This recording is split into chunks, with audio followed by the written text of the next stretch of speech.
শোনো শোনো দিম্মা দিদার গল্প শোনো, শোনো শোনো গল্প শোনো, দিম্মা দিদার গল্প শোনো। আজকের গল্প দৃঘাংচু। এক ছিল রাজা। একদিন রাজা সভাসদদের নিয়ে রাজসভায় বসেছেন। রাজ্যের নানা বিষয়ে আলোচনা হচ্ছে। এমন সময় রাজার সিংহাসনের ডান দিকে উঁচু থামের উপর বসে একটি দাঁড় কাক ঘাড় নিচু করে চারিদিকে তাকিয়ে গম্ভীরভাবে গলা দিয়ে একটা অদ্ভুত আওয়াজ বার করল। সভায় যে গুরুগম্ভীর আলোচনা চলছিল, এই দাঁড় কাকের অদ্ভুত আওয়াজে সব গুলিয়ে গেল, সব লন্ডভন্ড হয়ে গেল। রাজামশাইয়ের চোখে ঘুম চলে এসেছিল। হঠাৎ জেগে উঠে জল্লাদ জল্লাদ বলে চেঁচিয়ে উঠলেন। সবার মাঝে কোন মূর্খ এমন বিকট আওয়াজ করছে, তার গর্দান নেবার হুকুম দিলেন। সভাসদদের তো ভয়ে প্রাণ উড়ে গেল। জল্লাদ জিজ্ঞেস করলো, হুজুর, কার গর্দান নেব? রাজা ভীষণ রেগে বললেন, কেন? যে আওয়াজ করছে তার গর্দান নাও। মন্ত্রীমশাই অনেক করে বোঝালেন যে এই আওয়াজ কোনো সভাসদের নয়, উপরে বসে থাকা দাঁড় কাকের। দাঁড় কাকটা কি বুঝলো কে জানে, এদিক ওদিক তাকিয়ে ঘাড় নেড়ে উড়ে চলে গেল। রাজামশাই তখন হুকুম দিলেন, রাজ্যের সব পণ্ডিতদের এক্ষুনি রাজসভায় হাজির করো। রাজ্যের সব পণ্ডিতরা পরিকি মরি করে দৌড়ে সভায় এলেন।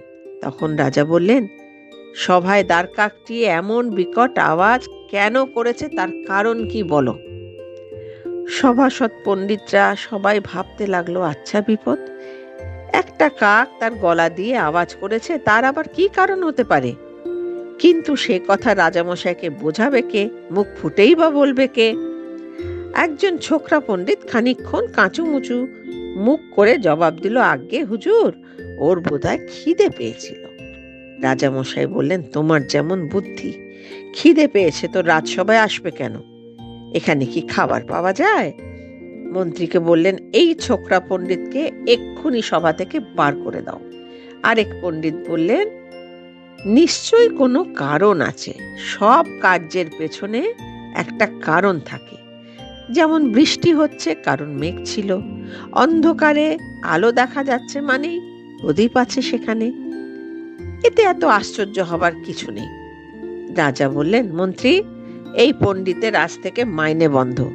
বিজ্ঞের মতো কথা বলছে, কিন্তু নিজেই এর কারণ জানে না, কেন কাকটা অদ্ভুত আওয়াজ বার করলো।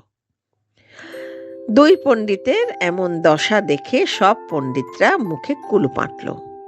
রাজাও বললেন, যতক্ষণ না কারণটা বলতে পারবে কেউ বাড়ি যাবে না। ভাবতে ভাবতে আর মাথা চুলকাতে চুলকাতে কতজনের যে মাথায় টাক পড়ে গেল।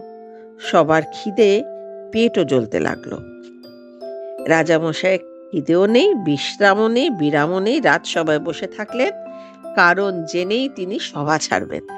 আর পণ্ডিতদের মূর্খ, মাথা মোটা, অপদার্থ, নিষ্কর্মা ইত্যাদি ইত্যাদি বলে গালাগালি দিতে লাগলেন।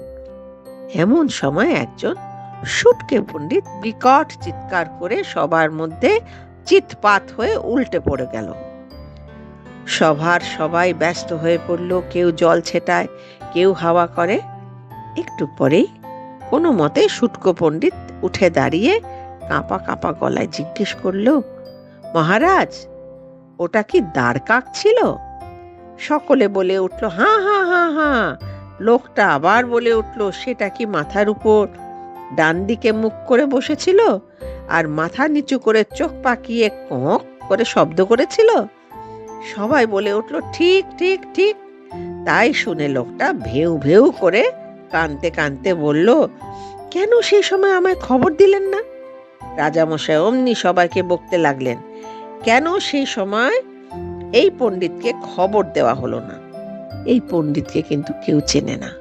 সে কোথা থেকে এসছে, কেনই বা এসছে, কেউ জানে না। কিন্তু তাও বলতে লাগলো, ঠিক ঠিক, খুব ভুল হয়ে গেছে, এনাকে খবর দেওয়া হয়নি। সুটকো পণ্ডিতটা তখন বলল, দৃঘাংচু। মন্ত্রী বলল, সে আবার কি? লোকটা বলতে থাকে, আমি মূর্খ মানুষ, কিন্তু ছোটবেলা থেকে শুনেছি দীঘাংশু যখন রাজসভায় ঢোকে তখন দাঁড় কাক হয়ে যায়, কিন্তু সে যখন ডান দিকে মুখ করে চোখ পাকিয়ে কক করে আওয়াজ করে তখন কি হয় জানি না, পণ্ডিতরা হয়তো বলতে পারবে। তখন সব পণ্ডিত মাথা নেড়ে বলল, না না না না না, এমন কথা তারা কেউ জানে না। রাজা রেগে বললেন, তখন সেই সময় তোমায় খবর দিলে তুমি কি করতে? লোকটা বলল, আজ্ঞে মহারাজ, কি বলবো, বললে কি আমার কথা আপনারা সবাই বিশ্বাস করবেন? রাজা বললেন, যে বিশ্বাস করবে না তার গর্দান যাবে। লোকটা বলল, তাহলে বলি শুনুন, আমি সেই কোন যুগ থেকে একটা মন্ত্র মুখস্থ করে দ্বারকাকটাকে শোনাবো বলে বসে আছি। সে যদি দীঘাংশু হতো তাহলে যে কি হতো কোনো বইয়ে লেখা নেই।